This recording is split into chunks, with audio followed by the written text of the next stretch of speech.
अपने बड़े संतों को देखा है, बिल्कुल किसी भी तरह की कोई सेवा नहीं स्वीकार करते। अपनी दिनचर्या अपने हाथ से अपने शरीर की पूरी।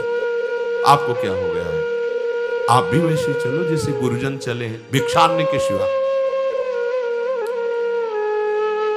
आप अपनी किसी भी तरह की सेवा किसी से मत करवाइए। आप देखो इच्छाओं का दमन होना शुरू हो जाएगा, यहीं से इच्छाओं का दमन शुरू हो जाता है। आप सच्ची मानिए, ये जो आप शरीर सुख की आकांक्षा से दूसरे से सुख लेने की इच्छा करते हैं, यही तुम्हारे बंधन का कारण है, यही तुम्हारी दुर्गति, यही तुम्हारी कमजोरी है। जब तक शरीर स्वस्थ रहे, किसी से किसी भी तरह की सेवा मत लो, और अधिक से अधिक सेवा करने का भाव रखो। सुधार, हमें सेवा करना है, सेवा लेना नहीं है। जब तक सेव्य का साक्षात्कार ना हो जाए या शरीर असमर्थ ना हो जाए, तब तक ये नियम दृढ़ रखना चाहिए।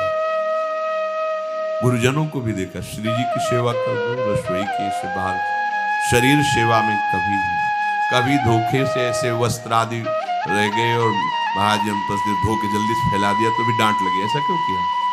रखे थे महाराज ने, ऐसा कर नहीं, जब तक हम कहें नहीं तब तक नहीं।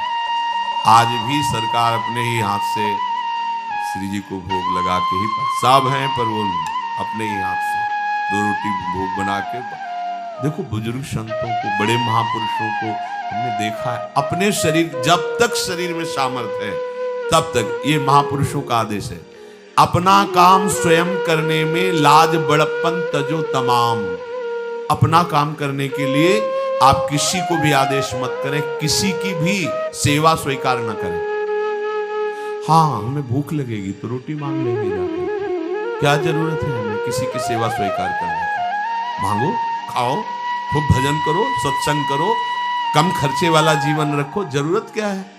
जो जरूरत है गली चलते दे देंगे भगवान, विश्वास करो, गली चलते दे देंगे। विरक्त गृहस्थ धर्म पूर्वक कमाओ, जितनी आवश्यकता प्रभु दे देंगे। ऐसा कोई त्रिभुवन में नहीं जिसकी आवश्यकता की पूर्ति न होती हो।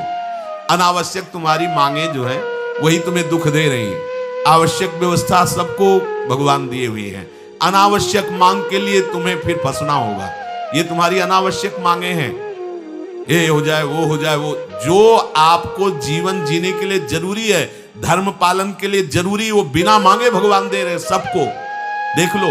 हाँ, आप कि भाई हमको उस परिकर में रहना है, उस कोर्ट से रहना है, वो सब VIP, हमको भी उस कोर्ट का, ये मांगे हैं तुम्हारी। तुम्हारा प्रारब्ध जितना है उतना तुम्हें मिलेगा, जो आवश्यक है वो तुम्हें मिलेगा। अनावश्यक मांगे करोगे फंसोगे, अधर्म में कूदना पड़ेगा तुम्हें। हाथ पैर सब साधन प्रभु ने दिए, दया कर तुम्हें समान, फिर क्यों उनसे काम न लेते, क्यों रखते हो झूठी शान। तुम्हारी सेवा के लिए तुम्हारे पास हाथ है, तुम्हारे चरण है, तुम्हें बुद्धि दी है, दूसरे से क्यों सेवा स्वीकार करते हो? प्रभु ने दया करके उद्धार के लिए तुम्हारे पास पूरी सामग्री दे दी, उसका प्रयोग करो। तन मन दोनों का हित करता, निश्चय शारीरिक श्रम युक्त। देखो, ये है जिसने अपना परम मंगल ठाना है, वो शरीर को कभी प्रमाद में नहीं रखता, चाहे गृहस्थ हो चाहे विरक्त हो। ये आलस्य प्रमाद किसी के लिए भी ठीक नहीं है। नियत समय तक सो जाओ, इसके बाद खूब मेहनत करो, चाहे गृहस्थ हो चाहे विरक्त। विरक्त हो तो खूब नाम जप, वाणी पाठ, ब्रह्मचर्य से रहना, आसनों में बैठना, हाँ, सेवा करना, शारीरिक श्रम। खूब सेवा करो, धाम की सेवा करो, नालियां साफ करो, गलियां साफ करो, जो सेवाएं में इससे श्रम करो। ब्रह्मचर्य पचाने के लिए श्रम भी तो होना चाहिए। श्री जी की प्राप्ति के लिए मन वचन कर्म से श्री जी के चरणों का आश्रय लेकर के जितना आप अन्न डालते हो उतना आप इसका प्रयोग करो शरीर का। इससे ममता मत रखो, खूब